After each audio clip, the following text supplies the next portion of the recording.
Assalamualaikum warahmatullahi wabarakatuh. Terima kasih untuk pertemuan.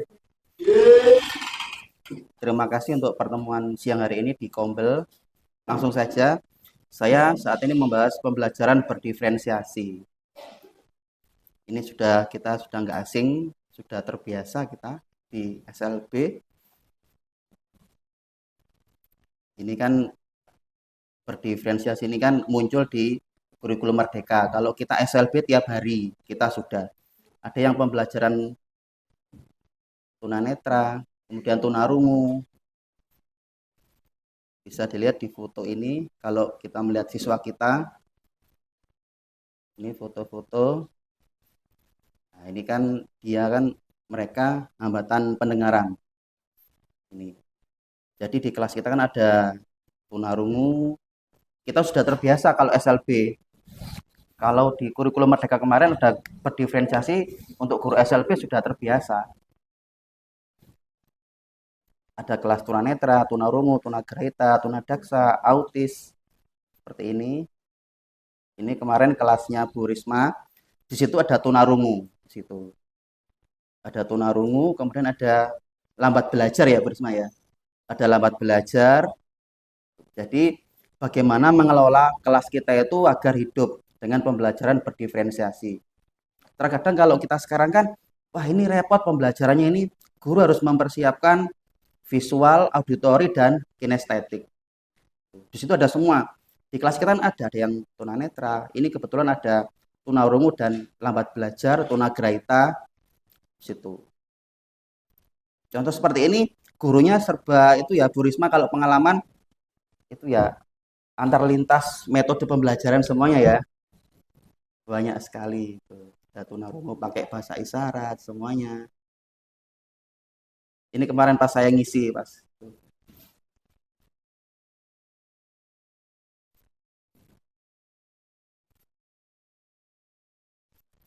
Apakah pembelajaran ini banyak sekali tahapannya? Untuk selama ini apa yang Bapak Ibu ketahui terkait pembelajaran diferensiasi untuk sementara ini? Apa yang dipahami sementara ini pembelajaran berdiferensiasi? Ya, menyesuaikan.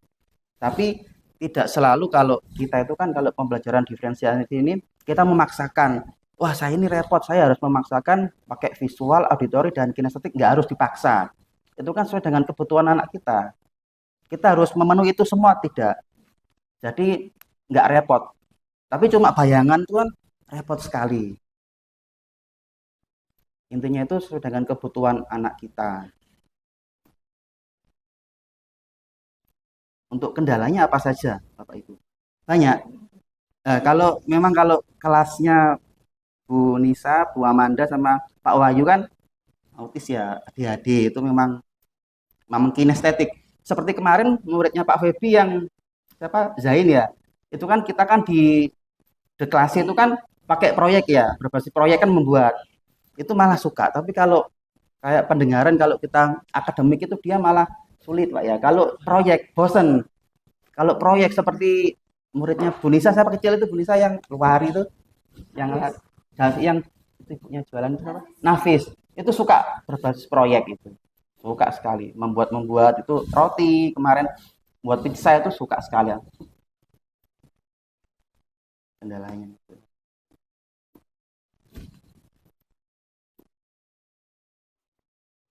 Yaitu pembelajaran yang berpihak pada peserta didik. Ya, video. Ini pas ini kalau ini kelas tunarungu ini.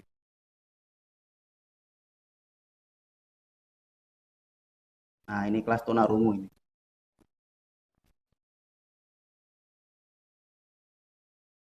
Jadi di dalam pembelajaran itu ada konten. Konten itu media pembelajaran. Kita mengemas bagaimana dalam pembelajaran itu kita ada mewujudkan menampilkan konten itu media pembelajaran.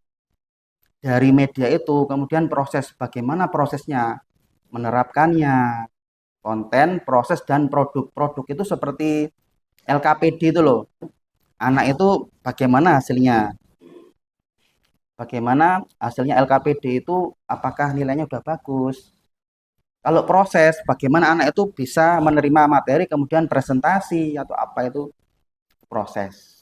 Konten itu media pembelajaran, proses itu bagaimana anak itu menyampaikan di dalam kelas itu kepada gurunya dan teman-temannya, kemudian produknya itu bisa mengerjakan LKPD-nya. Yang terpenting itu konten, proses, dan produk pada pembelajaran berdiferensiasi itu. Kalau di kita kan setiap hari di kelas ada tunarungu, ada tunanetra, Bu Ayu tunanetra, nggih. Penglihatan itu untuk media kontennya itu ya pakai komputer, kemudian pakai media pendengaran seperti radio, video, YouTube itu semua pakai itu.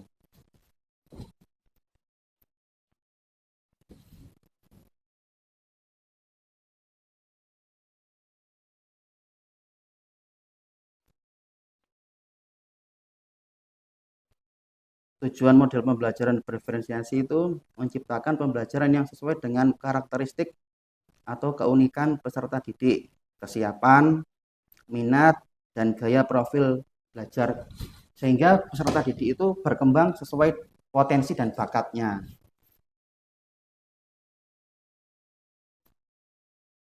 Ini pembelajaran diferensiasi itu ada 4 komponen: konten, proses, produk, dan lingkungan belajar. Itu yang terutama. Lingkungan belajar itu ya bagaimana kita itu menciptakan lingkungan yang aman, yang nyaman kepada anak didik kita di kelas.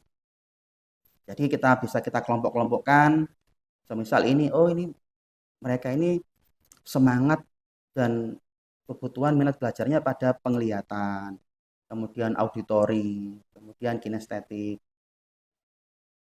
Kalau di sekolah reguler, sekolah normal itu ya agak agak repot ya karena guru kelas guru reguler itu kan menyiapkan semuanya. Kalau kita kan guru SLB itu sudah siap karena memang kebutuhan belajar anak didik kita itu memang ya beda-beda. Juga kebutuhan khusus. Ada yang tunanetra, tunarungu, tunagrahita, tunadaksa, autis, ADHD, lambat belajar.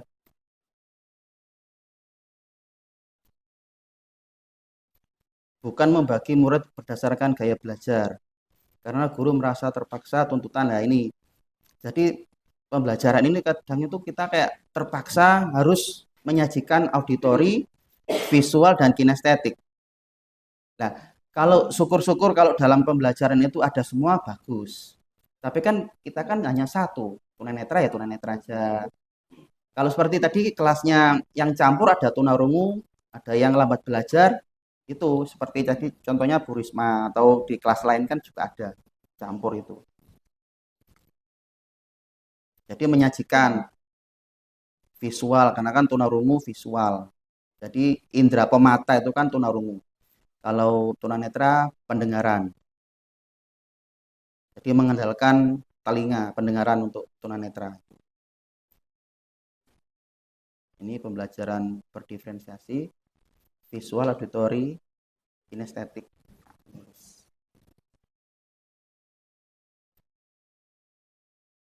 Melainkan memberi pembelajaran untuk memenuhi kebutuhan minat dan kemampuan.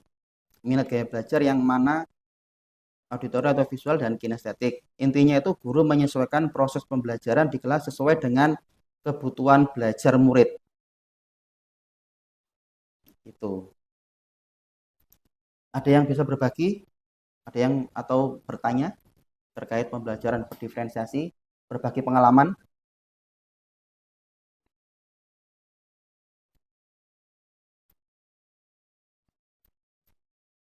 Ada yang bisa bertanya mungkin terkait pembelajaran berdiferensiasi selama ini yang kita praktekkan di kelas?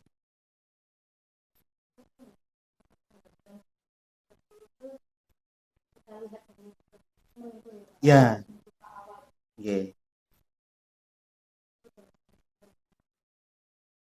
Kebutuhannya apa dalam betul. Kan dari asesmen itu kan kelihatan itu ya. Kan kelihatan kemampuan, kemudian minatnya kan kelihatan. Nanti kita kelompok-kelompokkan. Tapi kalau di sekolah kita kan udah otomatis ya, Bu ya. Kalau di sekolah reguler itu biasanya dikelompokkan, Bu. Dikelompokkan. Jadi ada yang minat kayak auditori, pendengaran, kemudian penglihatan atau kinestetik dikelompokkan. Nanti bisa per kelompok gitu, Bu. Per kelompok itu nanti tinggal diterapkan. Terus kita menyiapkan kontennya untuk anak-anak ya, untuk anak itu kontennya, kemudian prosesnya itu anak-anak itu bagaimana setelah kita terapkan, kan dia presentasi, itu bagaimana hasilnya, itu proses, kemudian kita beri LKPD, lembar kerja kan, apakah hasilnya itu sudah bagus atau gimana, LKPD-nya, konten, proses, dan produknya itu nanti. Jadi konten itu media kita beri sesuai dengan kelompok masing-masing anak, sesuai dengan kebutuhan belajar itu. Kemudian kita nanti di akhir itu kita memberikan untuk produknya itu kita tes ya. Itu nanti bagaimana hasilnya setelah pembelajaran itu apakah anak-anak itu bisa mengerjakan dengan produknya, tesnya itu. Diferensiasi menyampaikan murid akan mereka pelajari. Bisa dari YouTube, web, audio, murid bebas memilih gaya belajarnya. Itu untuk prosesnya itu bagaimana anak memahami apa yang sudah mereka pelajari dari konten itu kan media. Dengan apa proses contohnya? Diskusi. Jadi anak-anak itu diskusi, tanya jawab, tutor sebaya, atau presentasi. Jadi memang presentasi. Jadi bagaimana anak itu memahami konten yang mereka pelajari atau media yang sudah mereka pelajari. Kemudian mereka itu presentasi, baru nanti ada produknya. LKPD, ini contohnya untuk diferensiasi produk itu dari LKPD, hasil kerjaan anak, Canva kemarin itu kan bisa. Kan dari Canva kemarin kan anak-anak kan sudah menghasilkan Canva itu. Membuat brosur atau membuat itu flyer kemarin itu kan, poster itu kan sudah produknya.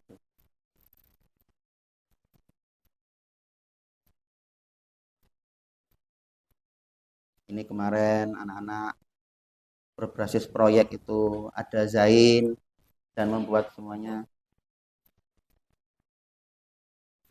Dan terakhir itu pemberian asesmen formatif.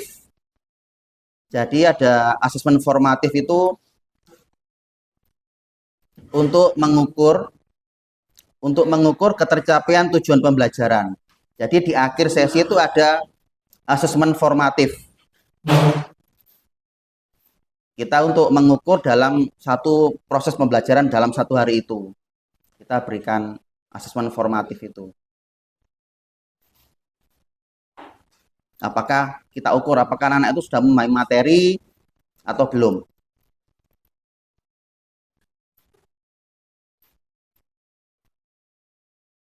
Ini P5 yang kemarin.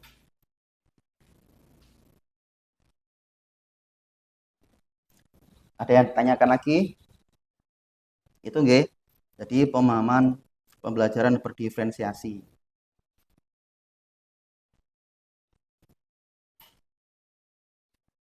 Memang kebanyakan itu memang guru-guru itu kan pembelajaran diferensiasi wah repot karena itu kan harus menghadirkan pembelajaran auditori, visual dan kinestetik.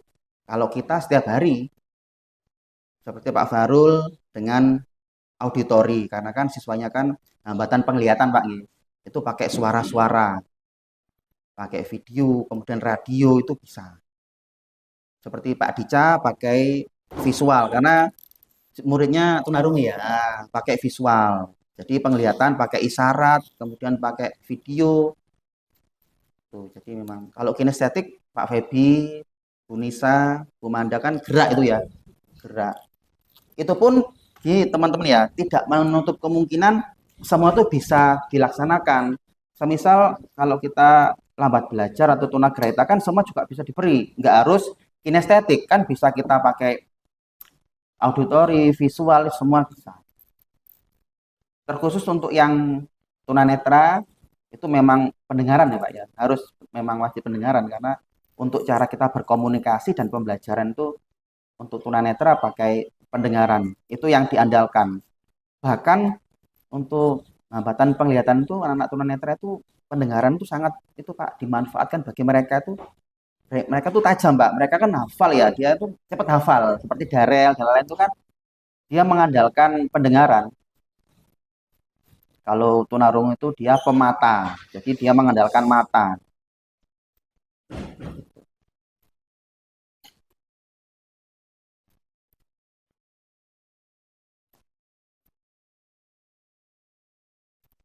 Yang tadi itu produk itu dari LKPD. Dan yang terakhir itu ada asesmen formatif. Jadi kita berikan soal untuk mengetes dalam akhir sesi pembelajaran itu ada asesmen formatif. Lingkungan belajar harus disesuaikan dengan kesiapan peserta didik dalam belajar, minat mereka dan profil belajar mereka agar mereka memiliki motivasi yang tinggi dalam belajar. Jadi modelnya itu peserta didik dapat duduk dikelompokkan. Tadi itu ada yang auditori, visual, kinestetik dikelompok-kelompokkan itu. Kalau kelas sekolah umum atau reguler memang harus ada kelompok-kelompok repot. Kalau kita kan sudah per kelas. Ada netra, rungu, graita, autis, daksa. Pada dasarnya guru perlu menciptakan suasana dan lingkungan belajar yang menyenangkan bagi peserta didik sehingga merasa aman, nyaman dan tenang dalam belajar karena kebutuhan mereka terpenuhi.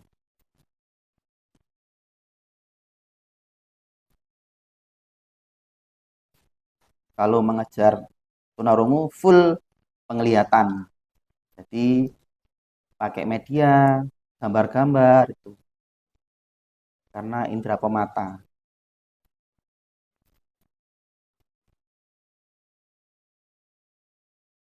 Untuk diferensi proses yang tadi, bagaimana anak itu memahami apa yang sudah mereka pelajari. Maksudnya tuh guru kan memberi media pembelajaran atau konten itu.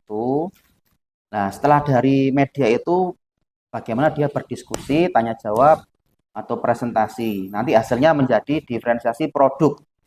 Bagaimana dia cara menjelaskan presentasi itu.